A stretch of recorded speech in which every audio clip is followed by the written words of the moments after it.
All right. Good afternoon, everyone. Welcome to this third and final webinar of this current series. We're very delighted to welcome Dr. Olga Michael, who has been a member of the Thanatic Ethics Network for a while. I think Olga presented in Oxford, right? Didn't you, Olga? Yeah. So that was a while ago. So you've been part of the network for a while. So Olga Michael, for those of you who may not know her, is an independent scholar based in Cyprus. And she has recently published her monograph, Human Rights. The title of the monograph is Human Rights in Graphic Life Narrative, Reading and Witnessing Violations of the Other in Anglophone Works. I believe, Olga, you're presenting from that today, right? Yeah, from the book. And Olga was a postdoctoral fellow in the English Studies Department at the University of Cyprus from 2020 to 22. And she's published quite widely already. She has a number of chapters in edited books, as well as journal articles in journals like the Journal of Perpetrator Research Journal of Perpetrator Research, Studies in 20th and 21st Century Literature, Biography, AB Autobiography Studies, Life Writing, and the Journal of Graphic Novels and Comics, as well as image text. She's editing a special issue for image text, I believe. So please join me in welcoming Dr. Olga Michael. Welcome, Olga. Thank you. Thank you, Bidisha. Thank you for inviting me to deliver this presentation.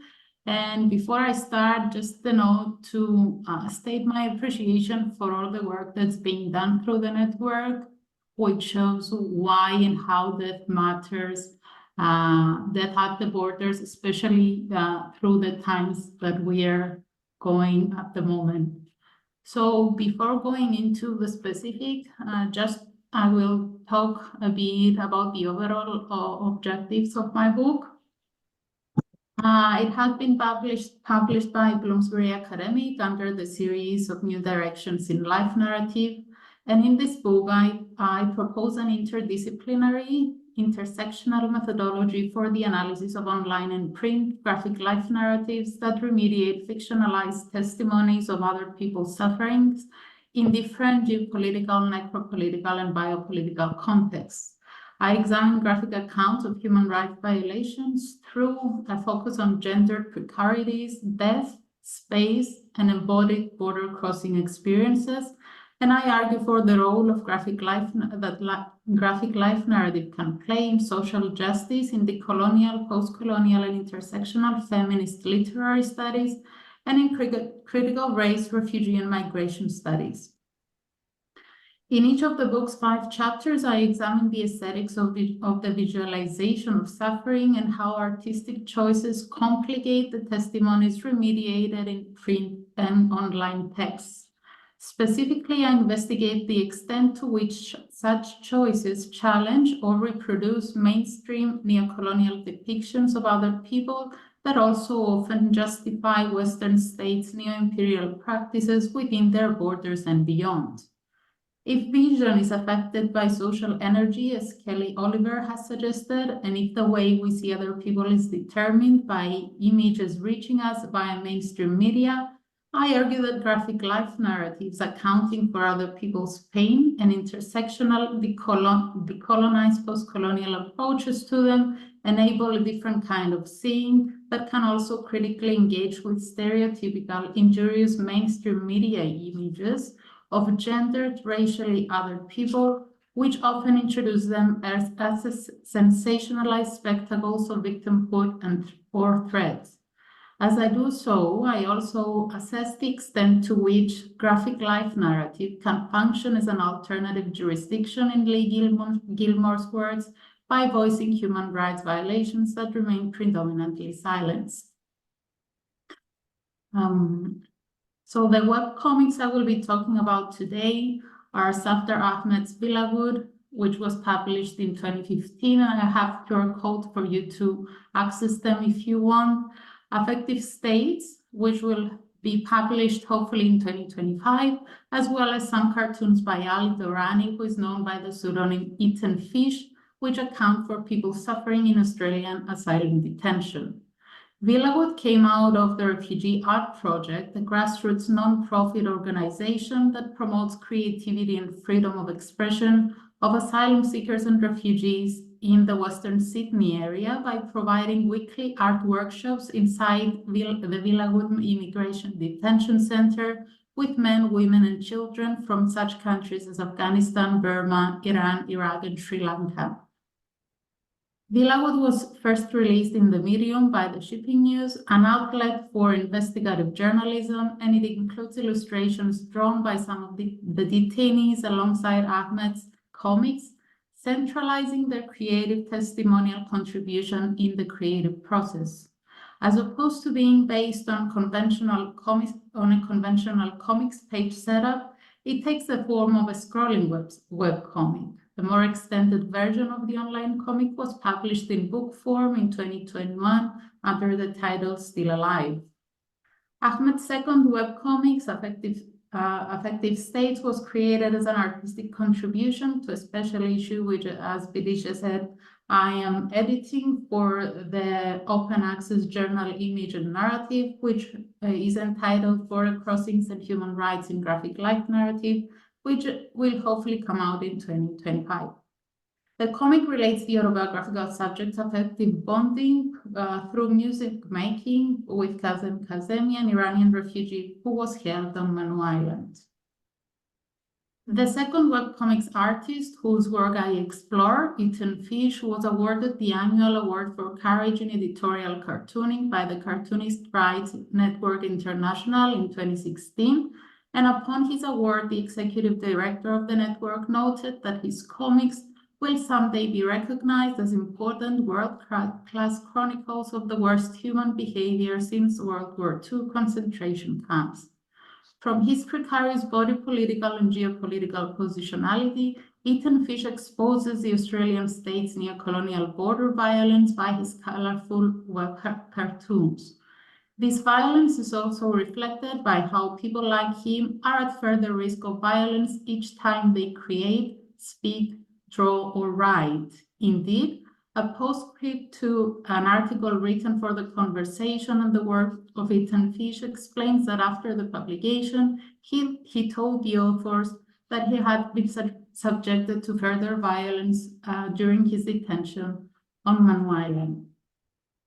For this reason, after having secured asylum in Norway, further to his own suffering and that which he witnessed, Eaten Fish also bears witness through his blog and online comics to the pain of those whose rights continue being violated in Australia's offshore detention centers.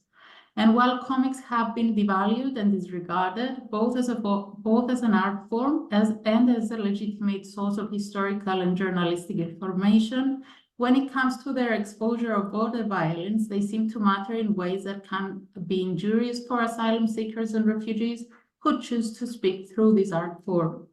This is why the fictionalization of graphic testimony is crucial in such cases.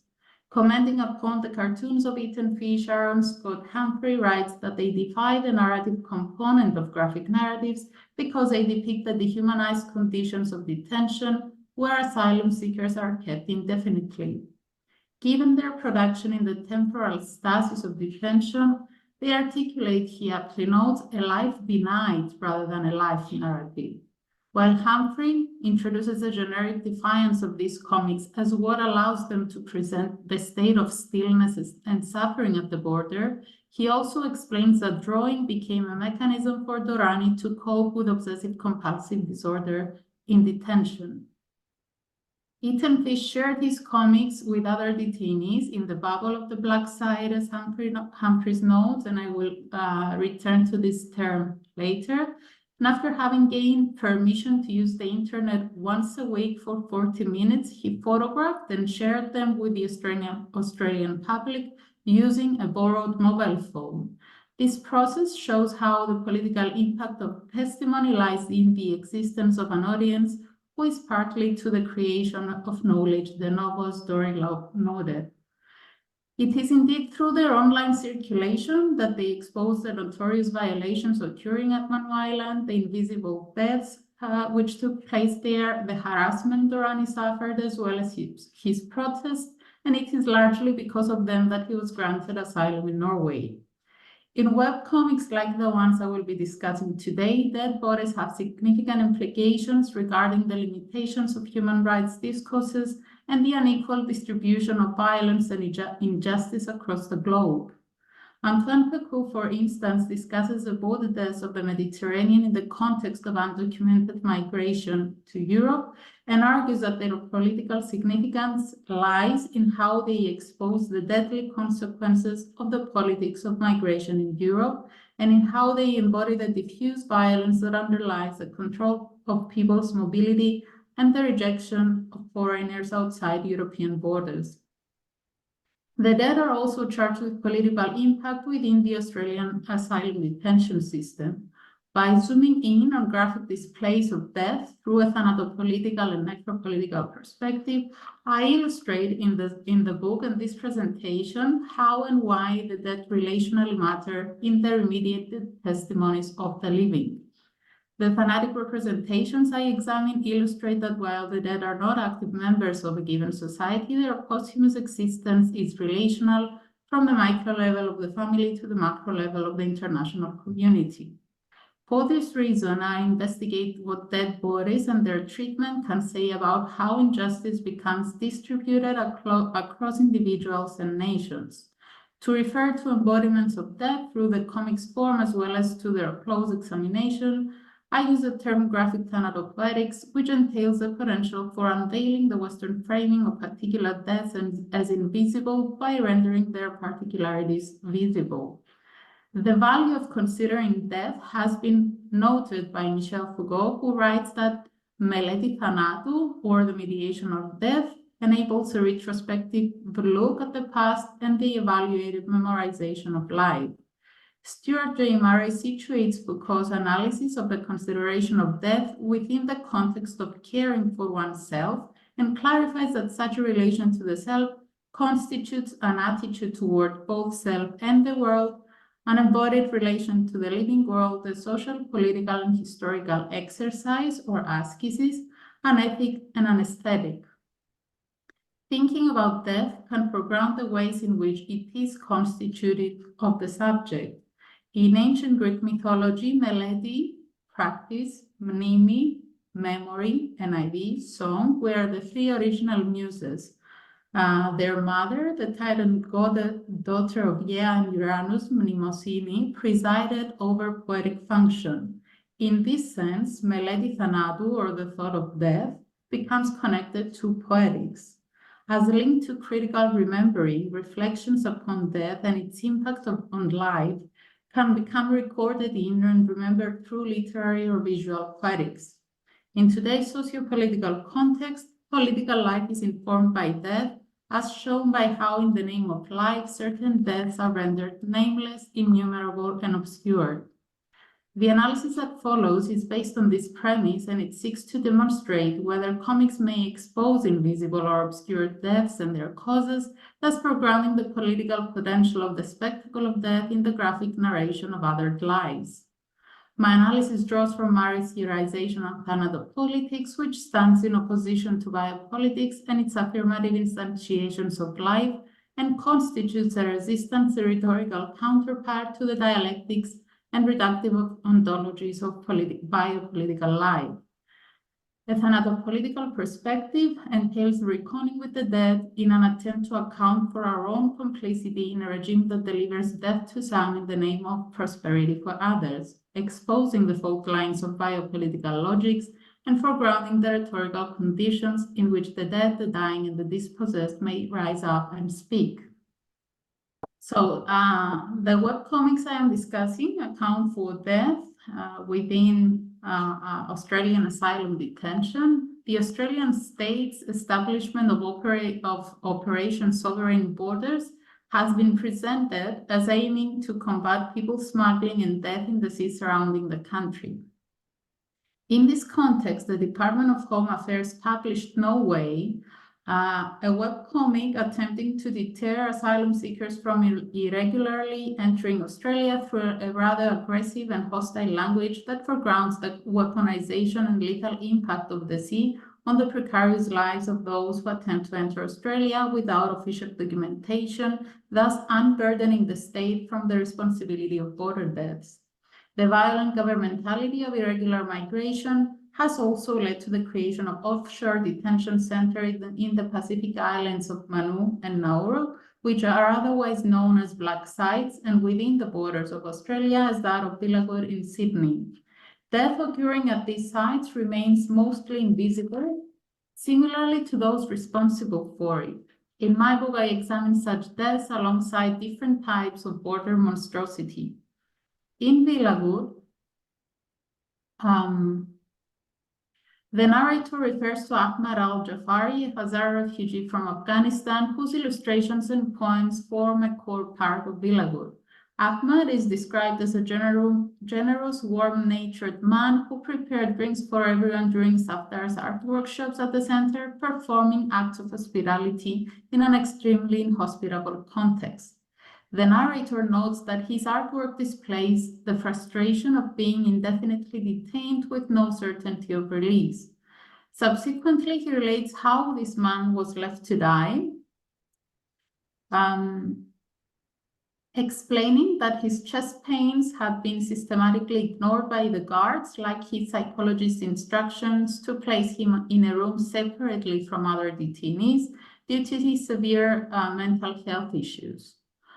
And you can see the expressions of the guards here in relation to his collapse.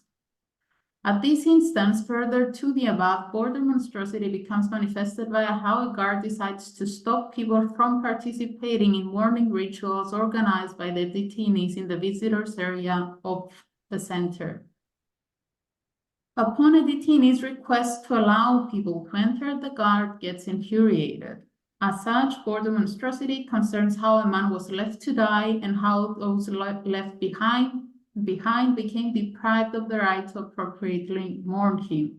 A detainee explains to Safdar and the implied reader that through their behavior, the guards were trying to say, who gives a shit, as you can see here as well, that someone died.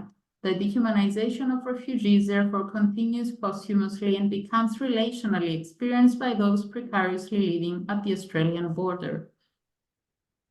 Ahmed's family were also denied visas to attend his funeral due to their status as Afghan refugees living in Pakistan. In the visual register, Ahmed's parents and his younger brother, those the Australian state strives to keep outside its borders, are shown crying over the loss of their loved one. As such, Villawood displays how the pain of the border becomes experienced well beyond the spatial boundaries of Australia, as it also exposes the state's neocolonial violence. Border monstrosity, which also becomes metonymically embodied through the female guards of Villawood, deprives refugees of adequate health care at the same time as preventing their communities from showing respect to their dead. Similarly to the walls of the detention center, the white scroll of Ahmed's online graphic life narrative is marked by the presence of Ahmed's photograph, which enters the diegetic realm to present the reality of death at the Australian border more realistically.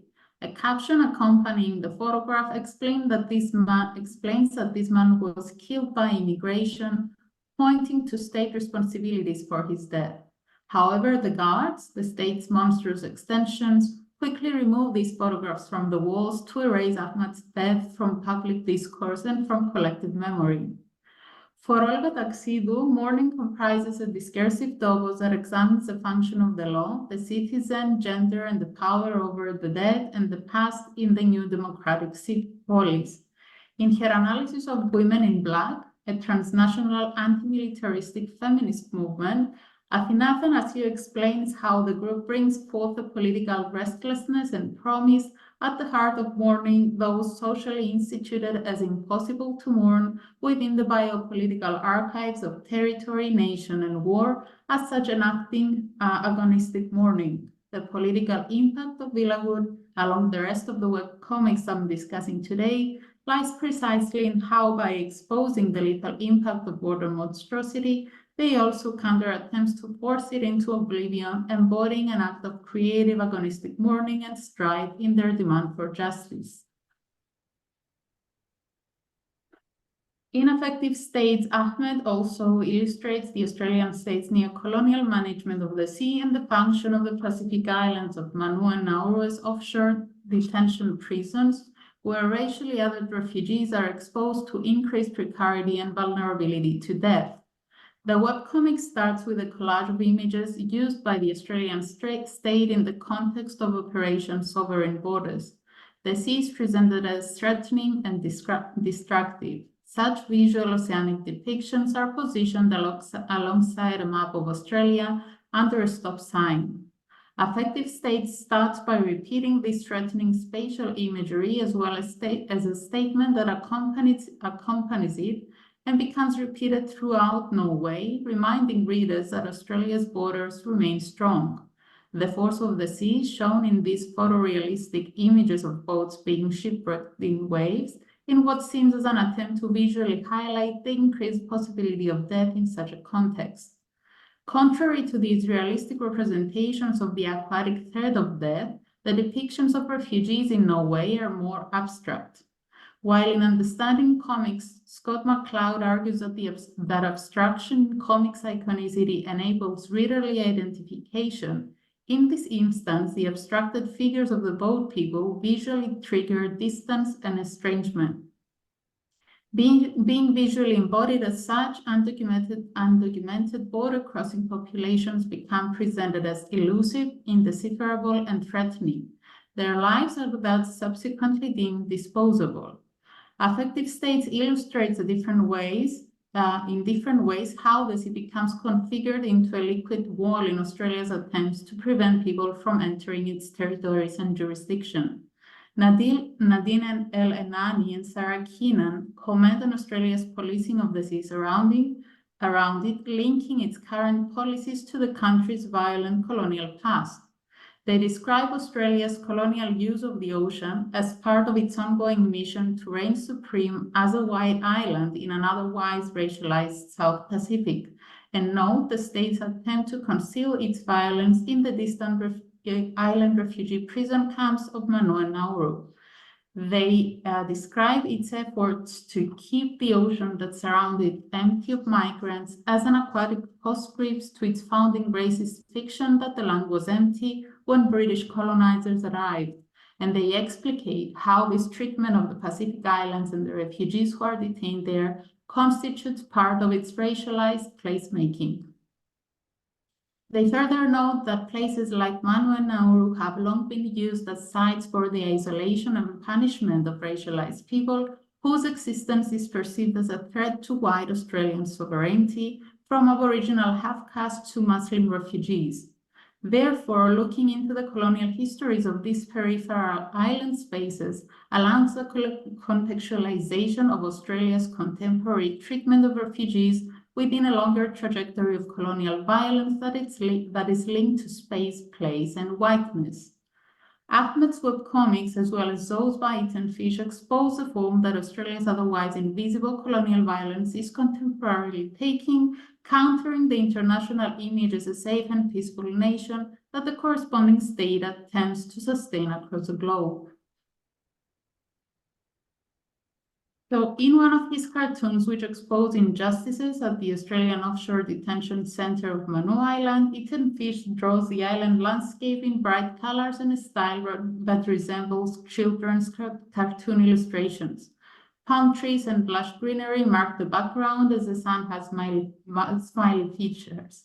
However, this exotic island also becomes presented as a lethal one. A refugee in a bus driven by the death angel believes that he will be taken to his freedom, which nevertheless turns into his death. Thus, this idyllic landscape, to the formation of which trees, bright colors, and cute cartooning styles significantly contribute, comes into sharp contrast with the brutalities that occur there and have to do with how refugees are left to die in the invisibility of Australia's offshore detention prisons. Despite its cuteness, as you can see here, the graphic depiction of Manus Island is marked by certain attributes that are figuratively suggestive of the violence that becomes embedded by its location outside the territorial borders and jurisdiction of Australia.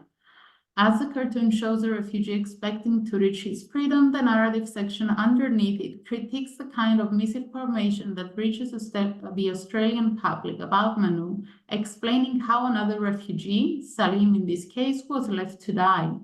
Attached to palm trees, the sea, the sun become presented from an angle that foreground the ways in which the injustice that has produced Australia's offshore detention system also causes its invisible violence against detained asylum seekers, turning this otherwise idyllic island to a lethal one. In another cartoon, which takes the form of a spot the difference game, Eaten Fish draws parallels between the extermination of Jewish people in Auschwitz during the Holocaust and what he describes as the Manu Regional Processing Center from 2013 onwards. The structuring of this graphic-like narrative as a game, its bright colors and drawing style alongside its personified animals, once again evoke children's illustrations. In placing the violence suffered by Jewish people in Auschwitz and that experienced by asylum seekers on Manus Island next to each other, this cartoon shows how the killing of undesired populations has contemporarily transformed into letting them die in detention. This presentation of the biopolitical and necropolitical governmentality of undocumented migration at the Australian border in bright, colorful graphic text comes off as eerily unsettling. In the first images, two guards are dressed in Nazi uniform as one of them instructs the other to kill them all and to leave no Jewish people behind, while the other one points his gun toward a person tied on a wooden pole awaiting execution. The Jewish detainees are depicted in wide, abstracted, spectral shapes. Their visual embodiment as such strips them of their individuality and reduces them to their racial and religious otherness as perceived by Nazi German soldiers in the dehumanizing context of the Holocaust. In the repetition and differentiation of this image, the guards do not hold guns, and as opposed to ordering the extermination of refugees, one of them explains to the other that they do not need to kill refugees to keep them from entering Australia. It's not right. To this, the second guard responds that they should instead keep them detained and let them die slowly by illness and suicide. As such, the responsibility for the perpetration of crimes at the border becomes elusive. The refugees are also depicted as spectral white shapes, and the question marks on their faces reduces them to complete indisseparability and otherness that goes beyond a particular race or religion. The only refugees who are named here are those who died in detention, and their names are inscribed on their tombstones. On Hamed's grave, there is also a rope suggesting suicide. In these two distinct contexts, a crab appears facing the reader to explain that in the first case, most people usually read about terrible stories that happened in the past and feel so sorry about them. Its depiction illustrates sadness and disappointment when explaining how most people usually read terrible stories about Australia's refugee camps on the news and they do not feel sad and sorry. As it exposes the cruelty of detention at Manus Island, the anthropomorphized animal also critiques public inaction in the face of human rights violations suffered by those detained there, which often leads to loss of life.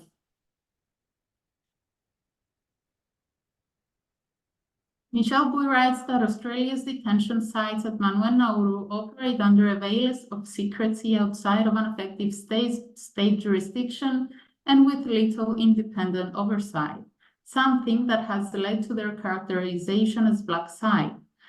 This term, which reflects processes of invisibilization occurring at border zones, was introduced by researchers against passive black sites. In defining it, they explain that this term has been widely used in the war on terror to describe locations where the US and its allies maintain secret prisons or conduct other illicit activities away from public and legal scrutiny. These sites are characterized by secrecy and lack of accountability. They are most often located in racialized and/or formerly colonized territories and they continue practices of abuse and torture perpetrated there against colonized peoples. Even though NGOs and the media have been routinely denied access to such carceral spaces in Australia, with this prohibition leading to the increased invisibility of human rights violations occurring there, as long as there has been violence enacted upon the bodies of asylum seekers and refugees, there too has been resistance. This resistance is displayed in webcomics such as those of Ahmed and Ethan Fish, through their exposures of horror, suffering, and death, as well as their monster figurations. Boy highlights the value of social media platforms and online communication channels, which have strengthened the ability of Australia's political prisoners to reach through the wire, to defy fences, seas, and borders, and to connect with people who the government does not want their voices to reach. The political value of the webcomics discussed in this presentation lies in that they break into the seal of darkness that hides the violence inflicted on the bodies of detained asylum seekers. Eleanor and Keenan note that Australia's control of the waters that surround it in the context of its deterrence policies has remained consistent with its long history of white supremacist violence and racialized assertions of territorial and maritime sovereignty. For this reason, in addition to interpreting the country through the critical lens of terra nullius and the ongoing racist theft of land from its indigenous inhabitants, there is also much to be gained from analyzing its relationship with the sea, they argue. To illustrate the state's hostility to refugee sea arrivals, Elnani and Keenan discuss the semiotics of the menacing sea that no way features, introducing Australia's current deterrence policies as a contemporary version of the colonial foundations upon which a white Australian nation has been built in the otherwise racialized South Pacific. While refugee comics tend to present the sea as a menacing threat, deterring threat, the visual-verbal hybridity of the form offers cartoonists opportunities to foreground the ways in which this transformation in the context of migration governmentality is caused by Western neocolonial violence against underprivileged people from the global South. Indeed, those who are forced to flee their homelands are those who become more severely impacted by the Western colonial and neocolonial exploitation of the earth, its resources, and its people elsewhere. The biopolitical and necropolitical control of the waters around Western states sustain the modern colonial hierarchies that produce the disposability of certain lives from the global South, which become charged with further precarity in people's enforced irregular crossings through liquid and territorial borders. While graphic depictions of seascapes as those found in Norway cast nature, the sea in particular, as dangerous, Ahmed's affective states foregrounds this violence as man-made. Western state-initiated narratives about border violence are characterized by a tendency to justify it, to erase it from public discourse and from collective memory, and to cast a veil of amnesia and silence over it. While prior to 2020, social and mainstream media were flooded by images showing dead people at the shores of European countries in the Mediterranean, the separation of families and the caging of children at the US-Mexico border, and the brutality of Australian deterrence policies, the outbreak of the COVID-19 pandemic has silenced stories of border suffering. In their depictions of death, the webcomics discussed in this presentation counter this tendency towards forgetting.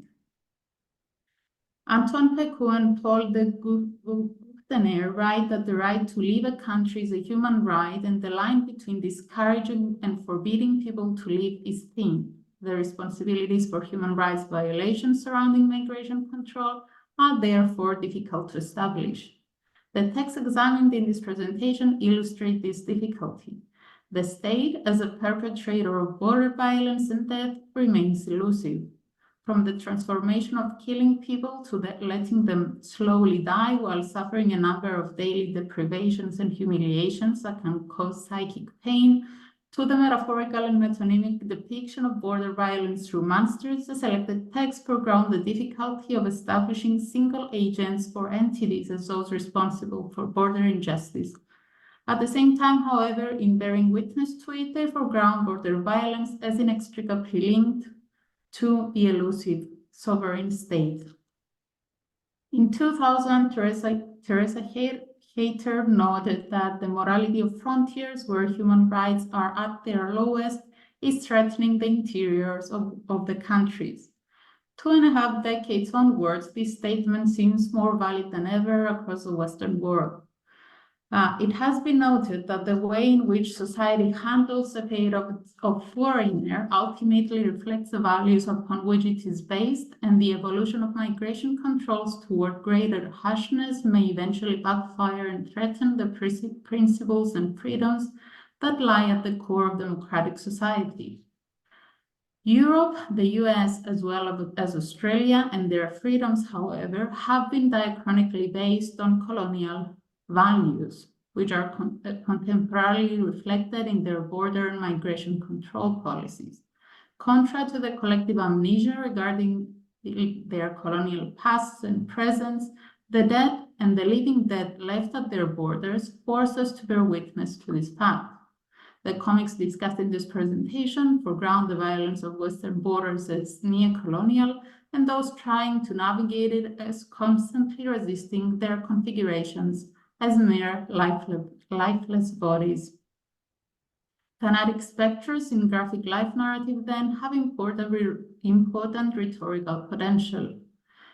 If death is regarded as a disturbance of the social order, a laceration of the social body, and a gap in social and family networks, in their Thanatic expositions, the webcomics discussed today demonstrate those that haunt Western ideas of freedom, equality, and human rights. This text asks that we consider what remains unsaid and what this unspeakability denotes about the limitations of human rights discourses and about the ethics of the Western gaze on and framing of the dead other at the border. Thank you.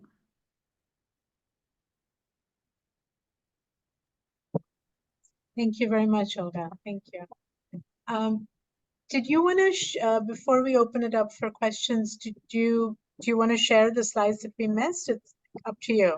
If you just want to show those, and in case there's something there that you really wanted us to see. Let me know if it works again. Okay. Oops. Yeah, we can see the first one. So, okay. So basically here are QR codes for access to the webcomic of Villawood and the Okay, so we cartoons. only missed a couple. Okay, good. So we didn't miss very much. Okay, all right, that's good. And this one, which I rushed through, is the comic that was published in the context of sovereign borders. Basically, these are the slides. Okay, all right, yeah. Okay, so I thought we had missed several, so. No. Okay, thank you, thanks. All right, thank you very much. So the floor is open for questions for Olga.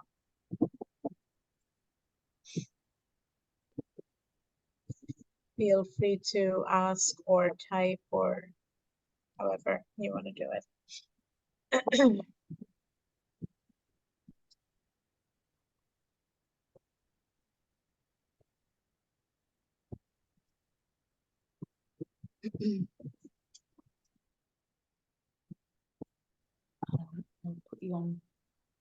Hi, it's Sid Bolton from the Last Rights Project. It's great to hear your presentation, Olga, and it touches on a number of things that we've been working on as well, both recently and a while ago. But one of the things that we did do in 2021 was shortly after we were speaking in Australia about our work, we published an article with a chapter rather in a Border Criminologies journal and the book called They Went to Sea in a Sieve. And They Went to Sea in a Sieve is, it's a very well-known poem by Edward Lear, the nonsense poet. In fact, the purpose of calling our article that was to demonstrate the way that the deliberate cruelty policy, and I think this is an important aspect of talking about Australian immigration policy, that it was designed to be cruel as a deterrent measure. And so what happened in Nauru and on Christmas Island and the treatment of people at sea was inbuilt cruelty. And what happened afterwards was also then the denial of dignity to people who had died. And one of the things that we were talking about was the way that even the giving of acronyms to events was designed in a way to anonymize and strip migrants of any dignity. So SIV stood for Suspect Immigrant Illegal Entry Vessel. So when a vessel was apprehended, they gave them names, Civ 1, all the way through to whatever number it was. If the boat sunk, then it was called a sunk, S-U-N-C, which stood for Suspected Unlawful Non-Citizens. So this dehumanization was structured into the very process of Australian policy. And I think one of the things that we see now is Australia really led the world in recent border policies, in offshore processing, in dehumanization, in building cruelty into the fabric of the incarceration estate. The UK is now borrowing that wholesale because we're also borrowing many senior immigration policy advisors from Australia to deliver things like Rwanda and offshore incarceration in barges, etc. So I think it's an important thing that you're highlighting through graphic novels and other medium. I was struck particularly by how Baruch Bajani, although not a graphic novelist, the way that he wrote his novel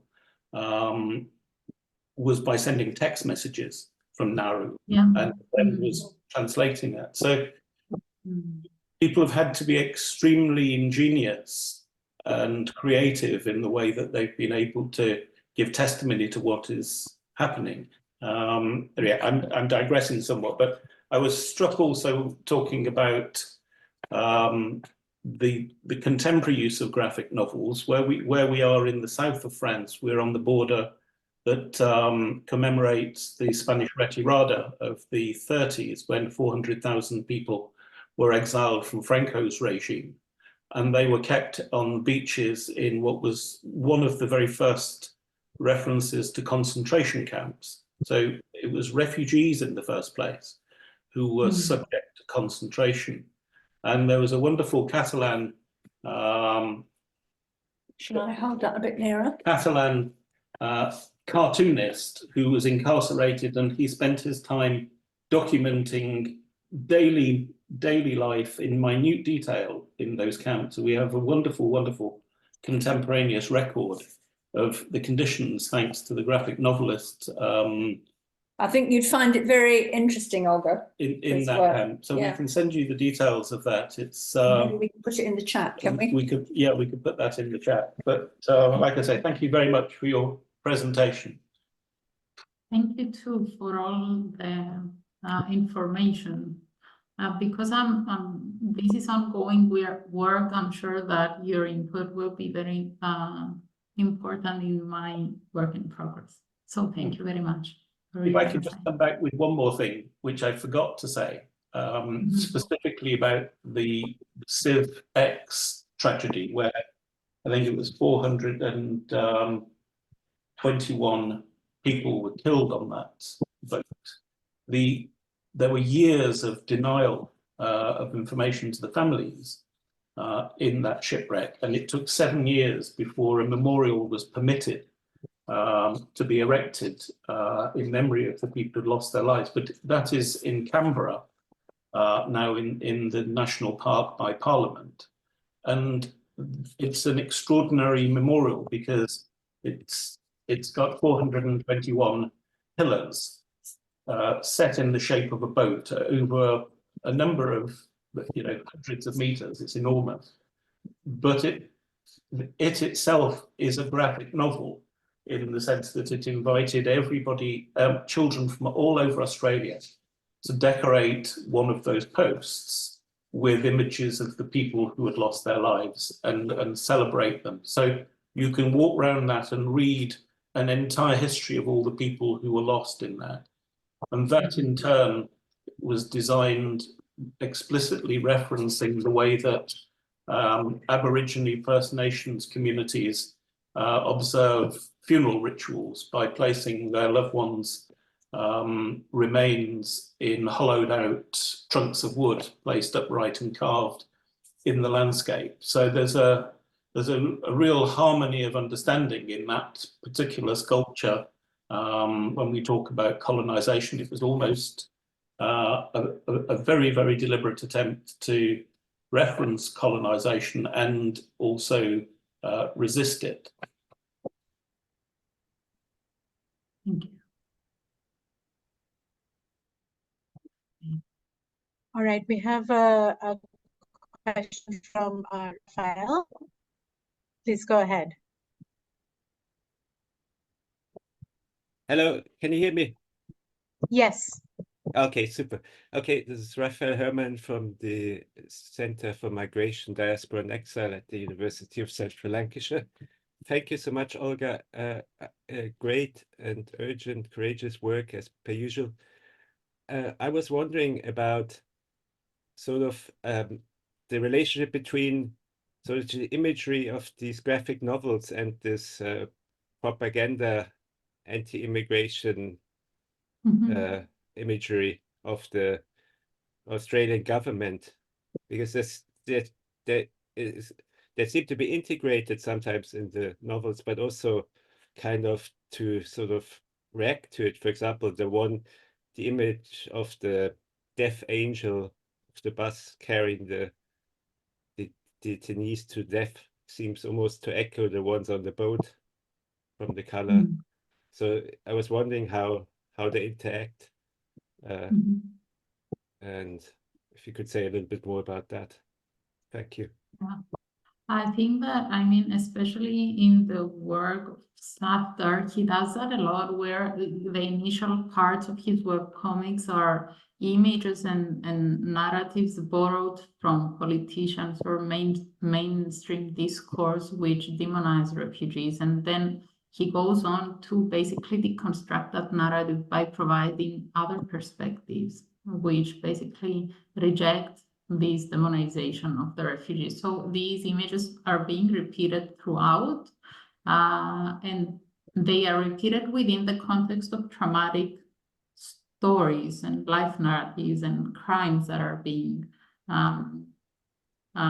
narrated. And so therefore, in intersecting, they become deconstructed, I think. And this is it's a very important thing that he does with his webcomics. Thank you. Thanks for your question, and thank you for attending the talk.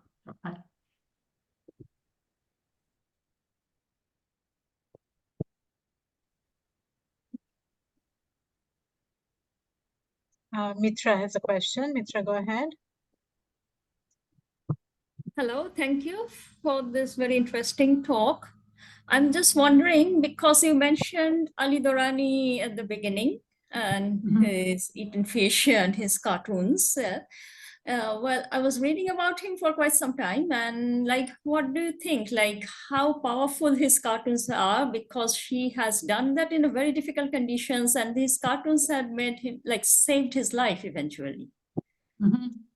So basically, what are your thoughts on that eaten fish? Even the name eaten fish itself is, I think, quite symbolic. Yeah, And I mean, the symbol of that as well, because in every one of his cartoons there's this signature, and it's also we can talk about the interconnections between human and non-human species in these colonial settings as well, which are very interesting. I think that his cartoons are powerful precisely because of what I have mentioned in the presentation. They evoke children's illustrations, and I mean, in comic scholarships, there is this debate about how the other, especially when it's a male other, becomes represented. And there was this argument that if we have these non-threatening representations of male refugees, they are easier to identify with. But on the other hand, it's not okay to be like infantilizing. Like, it's not okay to only be okay if they are childish in their representation. This is problematic. But I think that the way that he does that is very powerful, because it's in the exaggeration of these bright colors and the cartoony style and the cuteness of it all. It comes off as very, very powerful, because it's the violence, but it's presented in that very striking way, and we're not accustomed to it. So it does have a shocking impact on the viewer, the spectator, I think. Yes, thank you. For your question.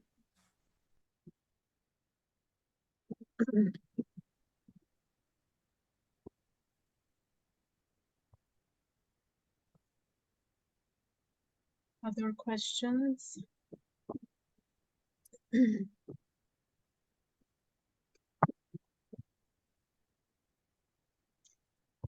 Olga, could you say a bit more about, I think you mentioned the ethics of the Western gaze. Could you say a bit more about that? Like, do you mean as readers of these webcomics, or could you just talk a bit more about that? Basically, it's both. I mean, my book is concerned with distant suffering, and so how do we, from a particular political, geopolitical, and biopolitical positionality, look at distant suffering? And this is the reader and the reporter and the creative artist and the humanitarian, the volunteer. It's everything. So in many of the texts that I have analyzed, there's the power dynamics are there in the way we read and in the way that we represent the suffering of others. So it's always important to keep that in mind. So it's different levels of witnessing and different levels of othering through the gaze. Yeah.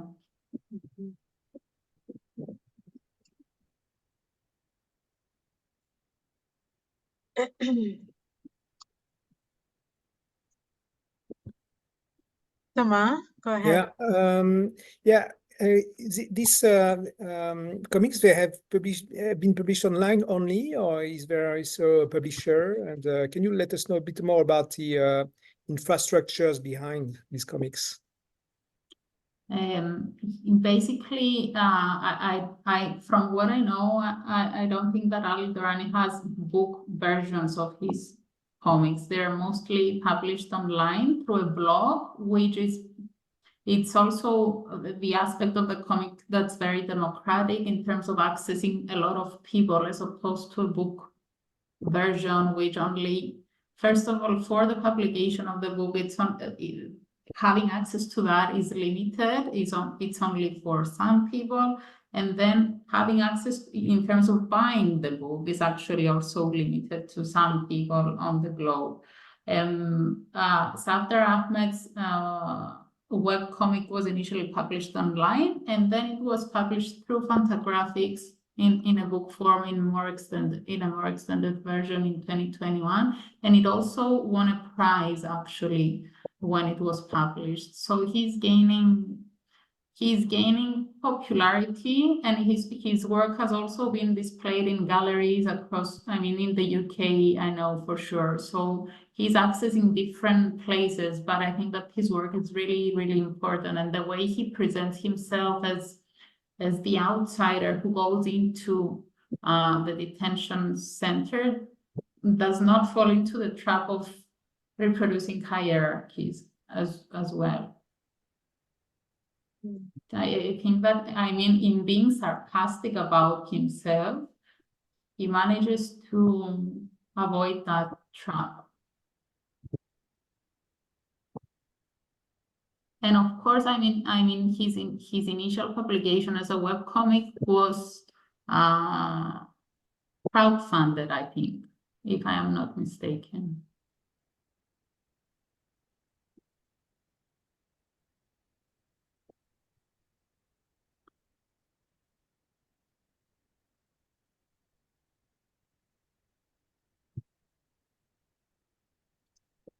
All right. Do we have any other questions? We are just at an hour, so which is usually how long we run, but if there are, we can take a couple more questions if there are any before we end.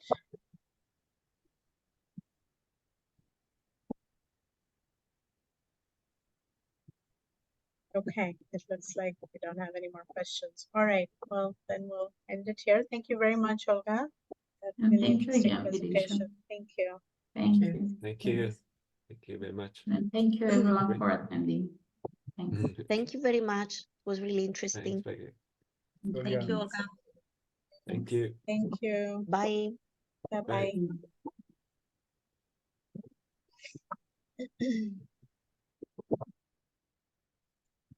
Yes, you can stop the Oh, yeah, we should stop the recording.